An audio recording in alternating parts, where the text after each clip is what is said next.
2 Pierre. Lecture des chapitres 1 à 3. Photos et prise de son, le Nouveau Testament.blogspot.com. Jésus est en vie. Abonnez-vous. Simon-Pierre, serviteur et apôtre de Jésus-Christ, à ceux qui ont reçu en partage une foi du même prix que la nôtre, par la justice de notre Dieu et du Sauveur Jésus-Christ. Que la grâce et la paix vous soient multipliées par la connaissance de Dieu et de Jésus notre Seigneur. Comme sa divine puissance nous a donné tout ce qui contribue à la vie et à la piété, au moyen de la connaissance de celui qui nous a appelés par sa propre gloire et par sa vertu. Lesquels nous assurent de sa part les plus grandes et les plus précieuses promesses, afin que par elles vous deveniez participants de la nature divine, en fuyant la corruption qui existe dans le monde par la convoitise. À cause de cela même, faites tous vos efforts pour joindre à votre foi la vertu, à la vertu la science, à la science la tempérance, à la tempérance la patience, à la patience la piété, à la piété l'amour fraternel, à l'amour fraternel la charité. Car si ces choses sont en vous, et y sont avec abondance, elles ne vous laisseront point oisifs ni stériles pour la connaissance de notre Seigneur Jésus-Christ. Mais celui en qui ces choses ne sont point est aveugle, il ne voit pas de loin, et il a mis en oubli la purification de ses anciens péchés. C'est pourquoi, frères, appliquez-vous d'autant plus à affermir votre vocation et votre élection, car, en faisant cela, vous ne broncherez jamais. C'est ainsi, en effet, que l'entrée dans le royaume éternel de notre Seigneur et Sauveur Jésus-Christ vous sera pleinement accordée. Voilà pourquoi je prendrai soin de vous rappeler ces choses, bien que vous les sachiez et que vous soyez affermis dans la vérité présente. Et je regarde comme un devoir, aussi longtemps que je suis dans cette tente, de vous tenir en éveil par des avertissements. Car je sais que je la quitterai subitement, ainsi que notre Seigneur Jésus-Christ me l'a fait connaître. Mais j'aurai soin qu'après mon départ vous puissiez toujours vous souvenir de ces choses.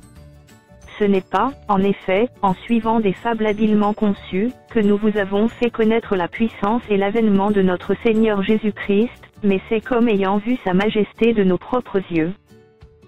Car il a reçu de Dieu le Père honneur et gloire, quand la gloire magnifique lui fit entendre une voix qui disait, « Celui-ci est mon Fils bien-aimé, en qui j'ai mis toute mon affection. » Et nous avons entendu cette voix venant du ciel, lorsque nous étions avec lui sur la sainte montagne.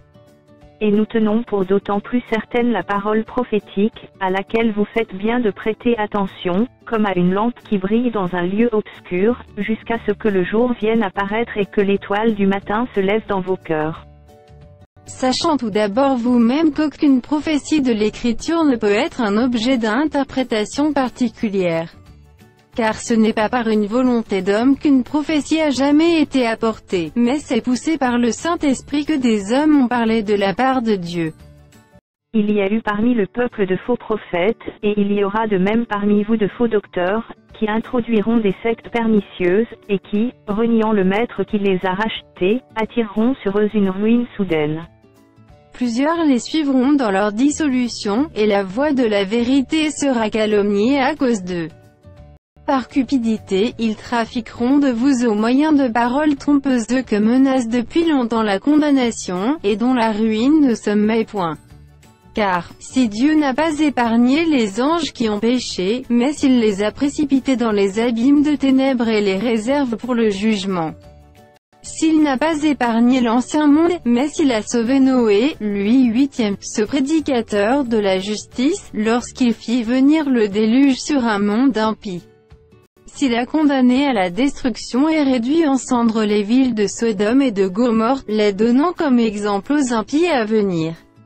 Et s'il a délivré le juste Lot, profondément attristé de la conduite de ces hommes sans frein dans leur dissolution.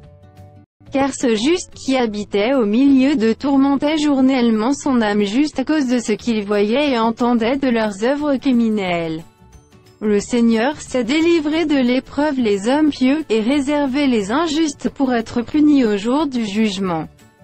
Ceux surtout qui vont après la chair dans un désir d'impureté et qui méprisent l'autorité.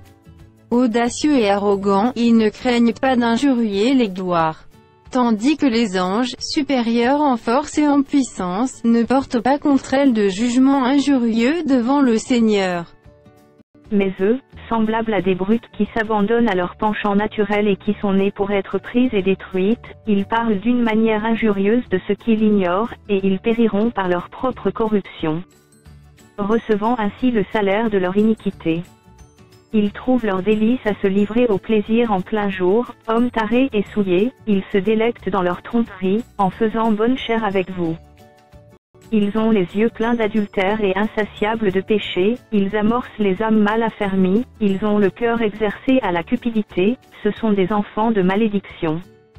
Après avoir quitté le droit chemin, ils se sont égarés en suivant la voie de Balaam, fils de Bosor qui aima le salaire de l'iniquité, mais qui fut repris pour sa transgression. Une ânesse muette, faisant entendre une voix d'homme, arrêta la démence du prophète. Ces gens-là sont des fontaines sans eau, des nuées que chasse un tourbillon, l'obscurité des ténèbres leur est réservée. Avec des discours enflés de vanité, ils amorcent par les convoitises de la chair, par les dissolutions, ceux qui viennent à peine d'échapper aux hommes qui vivent dans l'égarement.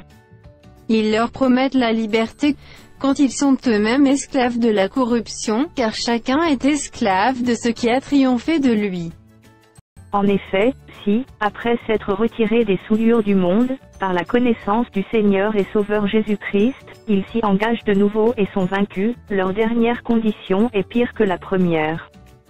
Car mieux valait pour eux n'avoir pas connu la voie de la justice que de se détourner, après l'avoir connu, du saint commandement qui leur avait été donné.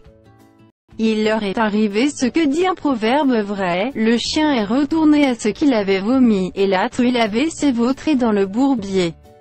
Voici déjà, bien-aimés, la seconde lettre que je vous écris.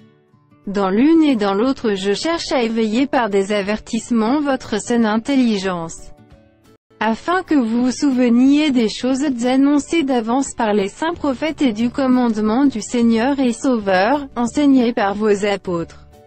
Sachant avant tout que, dans les derniers jours, il viendra des moqueurs avec leur raillerie, marchant selon leur propre convoitise, et disant, où est la promesse de son avènement? Car, depuis que les pères sont morts, tout demeure comme dès le commencement de la création. Ils veulent ignorer, en effet, que des cieux existèrent autrefois par la parole de Dieu, de même qu'une terre tirée de l'eau est formée au moyen de l'eau, et que par ces choses le monde est alors péri, submergé par l'eau. Tandis que par la même parole, les cieux et la terre d'à présent sont gardés et réservés pour le feu pour le jour du jugement et de la ruine des hommes impies. Mais il est une chose, bien-aimés, que vous ne devez pas ignorer, c'est que, devant le Seigneur, un jour est comme 1000 ans, et 1000 ans sont comme un jour. Le Seigneur ne tarde pas dans l'accomplissement de la promesse, comme quelques-uns le croient, mais il use de patience envers vous, ne voulant pas qu'aucun périsse, mais voulant que tous arrivent à la repentance. Le jour du Seigneur viendra comme un voleur, en ce jour, les cieux passeront avec fracas, les éléments embrasés se dissoudront, et la terre avec les œuvres qu'elle renferme sera consumée. Puisque donc toutes ces choses doivent se dissoudre, quelles ne doivent pas être la sainteté de votre conduite et votre piété. Tandis que vous attendez et hâtez l'avènement du jour de Dieu, à cause duquel les cieux enflammés se dissoudront et les éléments embrasés se fondront. Mais nous attendons, selon sa promesse, de nouveaux cieux et une nouvelle terre, où la justice habitera. C'est pourquoi, bien-aimés, en attendant ces choses, appliquez-vous à être trouvés par lui sans tache et irrépréhensibles dans la paix. Croyez que la patience de notre Seigneur est votre salut, comme notre bien-aimé frère Paul vous l'a aussi écrit, selon la sagesse qui lui a été donnée. C'est ce qu'il fait dans toutes les lettres, où il parle de ces choses, dans lesquelles il y a des points difficiles à comprendre, dont les personnes ignorantes et mal affermies tordent le sens, comme celui des autres Écritures, pour leur propre ruine. Vous donc, bien-aimés qui êtes avertis, mettez-vous sur vos gardes, de peur qu'entraînés par l'égarement des impies, vous ne veniez à déchoir de votre fermeté. Mais croissez dans la grâce et dans la connaissance de notre Seigneur et Sauveur Jésus-Christ. À lui soit la gloire, maintenant et pour l'éternité. Amen.